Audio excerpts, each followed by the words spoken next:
Assalamualaikum warahmatullahi wabarakatuh.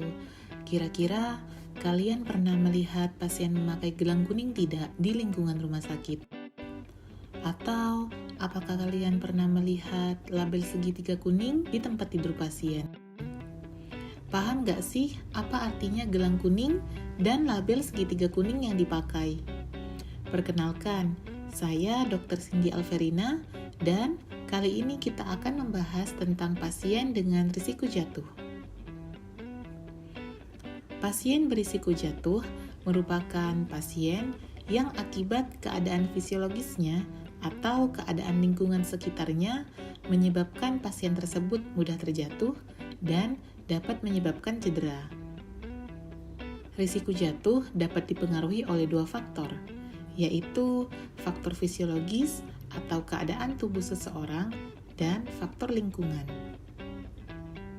Hal-hal yang merupakan faktor fisiologis seperti pasien memiliki riwayat terjatuh, pasien merupakan kelompok lansia atau anak-anak, serta penyakit yang diderita pasien tersebut seperti penyakit yang mempengaruhi keseimbangan, kesadaran, dan gangguan kognitif. Faktor lingkungan yang dapat memberikan risiko jatuh pada pasien berupa lantai yang basah atau licin, ruangan atau lingkungan yang berantakan, minimnya pencahayaan di ruangan, kursi atau tempat tidur beroda yang tidak terkunci, dan reaksi obat-obatan yang mempengaruhi kesadaran seperti obat bius. Kita harus melakukan penilaian risiko jatuh terhadap semua pasien, terutama saat pasien masuk rumah sakit dan saat pasien mengalami perubahan status klinis, seperti keadaan setelah operasi atau jika kesadarannya menurun. Penilaian risiko jatuh dapat dilakukan dengan mengisi Morsel Falls untuk pasien dewasa dan Humpty Dumpty Scale untuk pasien anak. Nah, jika hasil dari penilaian Morsel Falls didapatkan nilai lebih dari 51 atau pada Humpty Dumpty Scale didapatkan nilai lebih dari 12, maka pasien tersebut dikategorikan berisiko jatuh tinggi. Pada pasien dengan risiko jatuh tinggi, perlu diterapkan manajemen risiko jatuh. Kemudian, bagaimana sih manajemen risiko jatuh tersebut?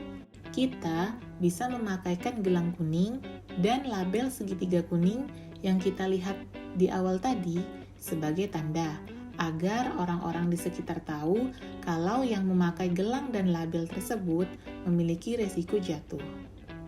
Kedua, berikan dan pastikan bel dapat dijangkau oleh pasien apabila memerlukan sesuatu.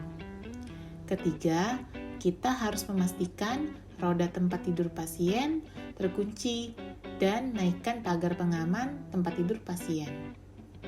Keempat, bantu pasien untuk bermobilisasi seperti menggunakan kursi roda atau tongkat. Kelima, libatkan keluarga pasien. Edukasi keluarga pasien agar keluarga dapat lebih memperhatikan pasien. Dan yang terakhir, jangan lupa untuk mengedukasi pasien itu sendiri tentang keadaannya yang mudah terjatuh. Jadi, sudah paham ya, apa sih itu pasien risiko jatuh dan bagaimana pencegahannya? Kalau begitu, kita harus lebih waspada terhadap lingkungan sekitar kita, terutama jika ada pasien berisiko jatuh tinggi tadi. Sekian dari saya. Semoga informasi ini bermanfaat.